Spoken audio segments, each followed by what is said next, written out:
Hey, sports fans. Hello there. Back to sports fans. You never really left it. Alright. I'm sorry, you didn't. Welcome. We're matching. Kind of. I'm just gonna take my shirt off. Please Welcome. God, don't. We went from Blazers, I can't handle nudity. That's too much. Back to back, that's too much happening. I think we should do that for the 50th episode. Oh dear. Naked episode? And I'm talking about naked topics. Naked news, we're coming for you. The Burning Insomniac Inquiry. Episode? Volume? I keep saying episode. 41. The Flying German! Dirk Nowitzki. You were waiting for this episode, huh? No, actually I wasn't. I remember that literally as I came back in this room from getting my juice. Alright. Played Dirk dumb. Nowitzki. Didn't throw me into the mix of the whole... Dirk Nowitzki? Alright. Dutchman. Hush, hush. Dutch. Alright, that's the Flying Dutchman. Sorry. I'm done now. I'm just gonna... So we have topics for you. That we always do. Do we ever? This episode has me excited for some reason. Really? Then have that be. So first we'll be talking about Nicki Minaj. And why she's a weirdo. That is not excited. Do you know what excited looks like? Just wait, I'm building up to it. Okay. And then we got Matt Sundin. True. The greatest Maple Leaf ever. Ever? How do you say ever? Forever, ever. You again Excitement! have not proved to me what excitement is. And Whitney Houston is dead. I don't know how to Oh show God! Oh, that was just awful. That was I think you gave me cancer. That was so bad. Wow. Hopefully she didn't die of cancer. So, let's hope. That's pretty much Boom! Boom! Let's get started.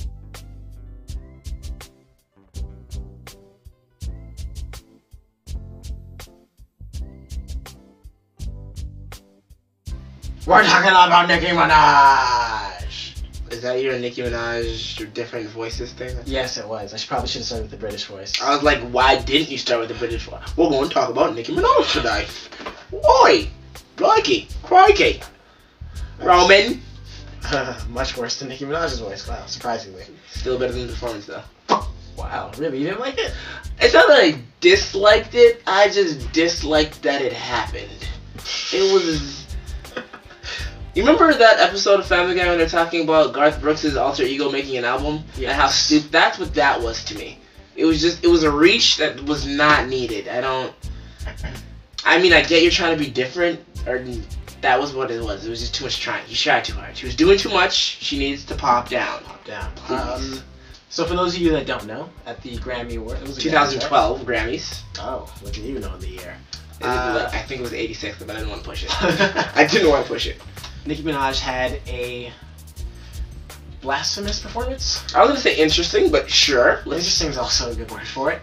Where she and her alter ego, or was it just her alter ego? I think her alter ego's name is Roman, and that's the name of the song. Something Roman related. I think it was Roman's Holiday. I remember hearing Roman's Holiday. It's very weird because it was like at the same time I thought she wanted Roman to stop, but then take medicine to slow down. I didn't know what Roman was supposed to be doing. I was confused. I'm excited to find out because, like Nicki Minaj, I too have not a split personality. I was gonna say. Dreams of grandeur.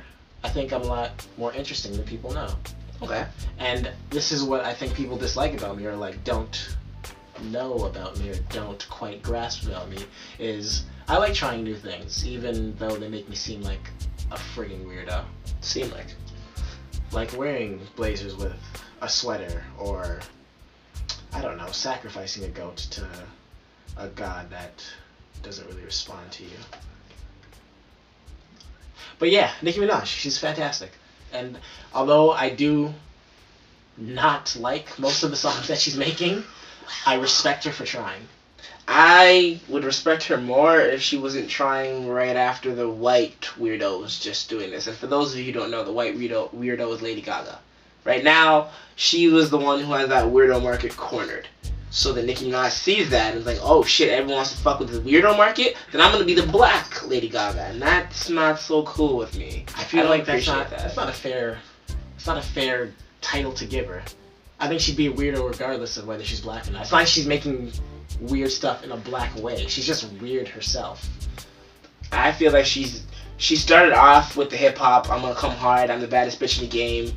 Fuck this, Bobby, this bitches, bitch. True. And then because Lady Gaga decides to have a poker face and have like bring back Madonna's spike bras and all that shit, Nicki Minaj is like, oh shit, they can't make money off that shit? Well, I'm weird. I've always been weird, but if I can go full hard right, then I'm gonna go full hard right. She was always like, okay, I'm gonna go a little bit. But now that she's seen how far she can get away with it, she's just pushing it. Clearly. I'm not one that has a problem with boundaries being pushed. I don't like when it becomes a fad. Like, when I feel like you're trying to be weird, I never liked that. I always liked Outkast. I never felt like they put effort into it. But I always hated Missy Elliott because I always felt like she tried too hard. Really? I always felt like she put too much effort into trying to be different. Like, if Puffy had a white party, she'd purposely come in purple. And that just pissed me off. Just to ruin his white party. Like, just to fuck with it. I can't, that's too much. You're putting too much effort in. Well, my only question is then, how far do you think she can get away with it? Do you think the black audience, the Barbies... They are jumping off now. The reaction that she got from Sunday, my God, nigga. Like, you'd swear it was Coastal Concordia, niggas is just, the ship is sinking, just... Cause that was ridiculous. Like, it wasn't as bad as I thought. I'm not gonna lie. It wasn't good, but it wasn't. They were trying to say this. She needs an exorcism on stage. Like, she needs help. They were saying she needed help. All right. From a priest. I think she's done enough of the hardcore gangster shit that the black people will follow her. So we're gonna have a whole bunch of really confused young little girls coming up in the next couple of years. Please God, no.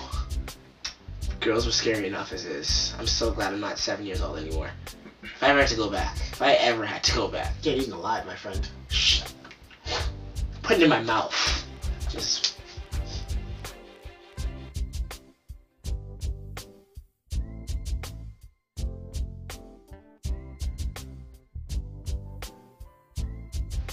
Maple Leafs? The Toronto Maple Leafs of Toronto. I was gonna say the greater metropolitan area, but they just shit all over me. But you did it, so greater metropolitan area. Score this guy. Bitch, nigga. So recently, Matt Sundin, and to a different extent, I'm definitely not gonna say lesser when I mentioned Doug Gilmore. Matt Sundin got his number raised to the Raptors. Not retired. Just raised to the rafters. So there can be another 13 in the future. I doubt anyone's going to want that type of pressure since Matt Sundin is apparently the greatest Maple Leaf you have to acknowledge it for it to ever stop. lived. You have to acknowledge it for it to stop. But this is happening. I disagree. You, with both hands in the air. I'm raising the roof and waving them like I just don't care. All at the same time. You're a talented individual. Matt Sundin, numbers-wise, is the greatest Maple Leaf of all time, but Daryl Sittler is still, for my money, going to be the greatest Maple Leaf, just because he had, like, 10 points in a game. That's Wilt Chamberlain just being 100 points in a game kind of shit. Now, of course... I don't really fuck with hockey much, so I'm just talking on the side of my ass, really. But even still, like, just one game accomplishments, that's what you're big on? He's still, like, number 1, 2, and 3 when it comes to all-time records, and especially now when everything has been garnered towards, goals are more exciting, let's change the rules so that people can score more, which is the era that, like, Sundin came up in. And when Sittler came up in that niggas don't wear helmets, we're gonna get hit hard, we're gonna get hit often, and still was able to set all these records, then I'm gonna go with Sittler. Alright, but Matt Sundin is by far one of the greatest players to ever play hockey. True. Not just a make-believe. True. Top 20 in goals scored, top 25 in points, league-wide, and holds down every Maple Leaf record. How could we not give him the title as greatest Maple Leaf? Oh, that's a nice ring that you got on your finger there. I don't think he has one that he didn't buy for himself. Not one that he won. One that he did not buy for himself. Just saying. So, but then again, the Maple Leafs' history isn't one of great champions. The last time they won a Stanley Cup, there was like, what, 5 teams in the league? Wasn't that nigga Daryl Sittler playing at that time? With 5 other teams in the league. Wasn't that nigga Daryl Sittler playing at that time and won them the championship, though? I could be wrong, but I'm just making sure. I'm pretty sure he did win a championship. But, again, if you're playing 5 other teams, how much respect can you give it? That's like the CFL compared to the NFL. Fucking Doug Flutie has, what, 3 or 4 CFL championships? But look how much niggas went through in the CFL for so long that didn't have CFL championships, even though they were only playing 5 other teams. Like Cal Vito, the all-time leader in yards and whatever the fuck his accolades are for pro football. He didn't win a championship for the first time until like 2 years ago. And he's been in the league for like 50 years. And he's been in a B league for 50 years, and now he's on top of that, he's the all-time leader for all their shit. But I wouldn't consider him the greatest of anything, though. Maybe the greatest B league player that ever existed. If we want to call Sittler a B league player, then you can go ahead and do that and be hung in the streets. I love Daryl Sittler and the city of Toronto so very much. Daryl Sittler's the great. Leafs are gonna win it all. Woo! Now, I don't think by any means that Sundin's number shouldn't be retired. Should not be retired. I agree they should have raised it to the Raptors because he is a great player. But in our city, we don't have a great team for us to be like, oh, look at us. We have like these great guys that we're honoring. I feel like there's a couple. None of us really deserve that because we didn't win any championships. There's a couple of guys that played their hearts out for the franchise and set records franchise-wise, and therefore should be remembered by the franchise. Okay. Like, for example, Vince Carter is gonna be retired by the Raptors despite all the boos. It's gonna happen. If it doesn't happen, then the Raptors just need to move. Seriously, that's the best player you've ever had. Regardless, he didn't want to be a player here. He already said he wouldn't be opposed to having his number retired. So of course he wouldn't be opposed to having his fucking number retired. So then, just there's no way in hell I'd ever be able to wear a Raptors jersey. You've never been able to wear a Raptors jersey before, so don't even try and start a sentence that way, because it's not going to be legitimate to me. There's no way that the Raptors, as an organization, can get respect around the league from other people, not just me, knowing that they raise a guy's number to the Raptors just because they had the ability to. But, like, I'm just saying, Miami retired Jordan's number for no reason. That was like okay. Like, what could possibly legitimize that? They retired Michael Jordan's number. Tim Hardaway's number is also retired. Tim Hardaway's a very good player for the team, but in terms of the entire spectrum of the NBA, who the fuck is Tim Hardaway? So I'm just saying, if we're retiring numbers of people who's meant something to the franchise, then you gotta retire the niggas who meant something to the franchise.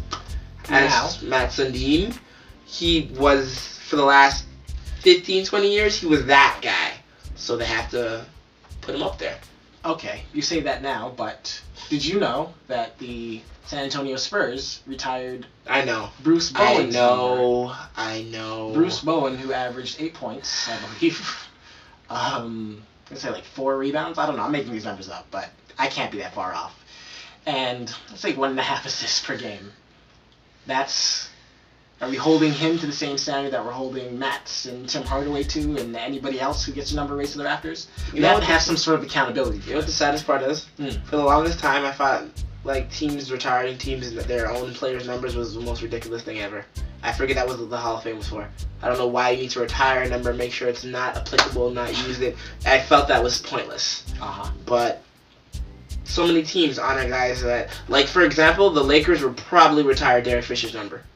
What does that mean in the grand scheme of any, like, if we're just retiring people numbers for being old, then all power to you. But we need some sort of standards for this whole number retiring thing. Please. With that being said, Maple Leafs, you can retire Matt's number just because he leads your team in certain statistical Ty categories. Domi's next. Watch. No, wait, no. Ty Domi already got retired. I swear he already got His retired. number got retired? I swear it did. There's no way that happened. Especially not Please. before Doug Gilmour. Everyone else, tell me about this. Nah, that's...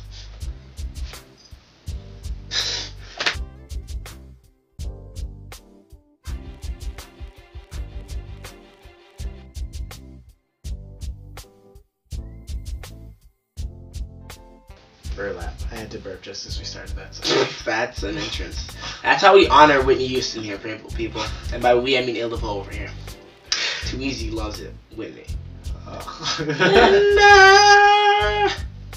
wasn't gonna finish. Don't worry. Thank you, Jesus. That was too much difficult. That my voice can't handle all that. You can't be pitchy Pitcherson up here. It's ridiculous. So prior to us watching the Nicki Minaj debacle, whatever it was, debacle is what it was. The music industry lost I won't say pioneer, but the music Legend. industry's been around for a while. Let's say a legend. Lost a legend. The incomparable Whitney Houston. Good use of vocab. Word of day calendar? Word of the month, actually, so expect this next episode. Thanks. Way to advertise the show there, Illipo. Excuse me. I was just burped. I'm sorry. Messed up. I thought you had something meaningful to say. And Oh, no. Whitney was the truth. Like, burlap. this thing. That's what you wrote. For the last several, I'm going to say, series of this show, we've talked about Joe Paterno. We talked about Michael Jackson. Both had their moments where they're at the heights. They were at the top of their games. Everyone looked to them as the standard. But then they started to fall off, decline, and had, like, ridiculous Both of those scandals. guys jumped off a cliff. What happened to Whitney? Alright. So, ridiculous scandals in their, I'm going to say, golden years. And then you're just wondering, are you going to remember that last part? Or are you going to remember the peak of the mountain? Because, like, The Bodyguard, The Preacher's Wife, or Crack is Whack with Diane Simmons. Now, Or, like, Deborah Wilson imitating her. I'm not gonna lie, I am strictly gonna remember Crack is Whack. Like, luckily for Whitney Houston, she made some, like, amazingly... Transcendent. Alright, that's a much better word than I was gonna use in comparable songs over the years that can't really be escaped. Like, you can't forget them in pop culture. I'm saying, The Bodyguard was, like, 94, and I'm still talking about it. I was, like, what, 8 at that time? How the hell would I know that song? Yeah, so... You didn't even get me started on Waiting to Exhale. Luckily for her, she made, like, amazing songs, but... If someone asks me about Whitney Houston, the first thing I'm gonna say is Crack is Whack and do a little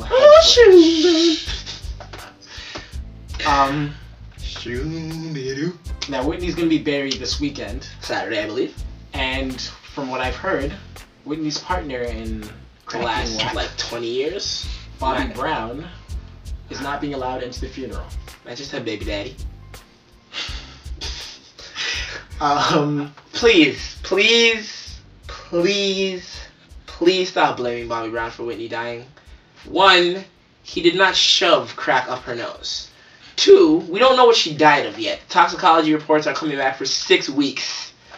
3, There's no 3. I'm just too flabbergasted for a 3, actually. Well, the real 3. No, actually, no. Oh. 3. She was crazy before she met him. The bitch has been crazy her entire life. It's actually been documented that she had a bit of a problem Before she met Bobby. Brown. Right. And she's just been crazy. Whitney, I love you. You were the truth. But you've been crazy, though. Like, I've actually been hoping that Deborah Wilson does an homage as she's dead. But not like a crack homage, but just the fact that she's crazy. Just, Jesus, hallelujah. Just, like, she just go off into random Jesus tangents out of nowhere. Like, bitch is crazy. Greatness, but crazy. Now, what I want to ask you is, with her craziness and all that being intact, can't Bobby Brown still be blamed for not protecting her? As a man, as her husband, they were married at the time, right? Yeah. As her husband. How does one crazy protect another crazy from being crazy? And there it is. He should have kept himself away. knowing that. How would he have? That would involve him not being crazy to realize, hey, I should probably not be around this bride right now. He's crazy. I guess his prerogative was to be crazy. Prerogative. I know y'all getting bored. So, It's the best song ever. there's no real point to this segment here other than Just what will you think about when you think of Whitney Houston? What's the first? Because I know some of you would be like, oh, but what was the first thing that came into your mind? Because I know half of y'all was talking about crack or Bobby Brown. I know half of y'all was thinking crack. But this was just a matter of saying, hey, Bobby Christina, I hope she changes her name. I really do. it's way too late for that. Her name is Bobby Christina. Like, that's Just not call her Bobby.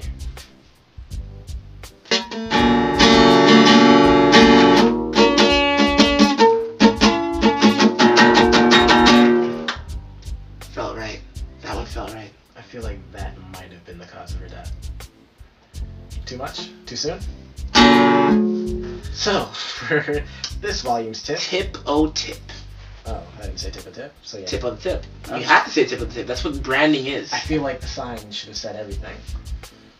I'm mesmerized by the sign right now. Effort. Despite the results. Anything. There we go. How you have to fight for it. Oh, Even shit. if the results suck. Oh shit. Even if you don't get any acclaim for it. Oh you still gotta shit. show effort, people. Just like Nicki Minaj, Matt Sundin, and Whitney Houston did. Rest in peace, Whitney. And that's it. At Il Defoe. At It's Just Too Easy. This At guy. The Burning Is. BurningIs.com. Thanks for watching. Right here. Thanks for letting them burn.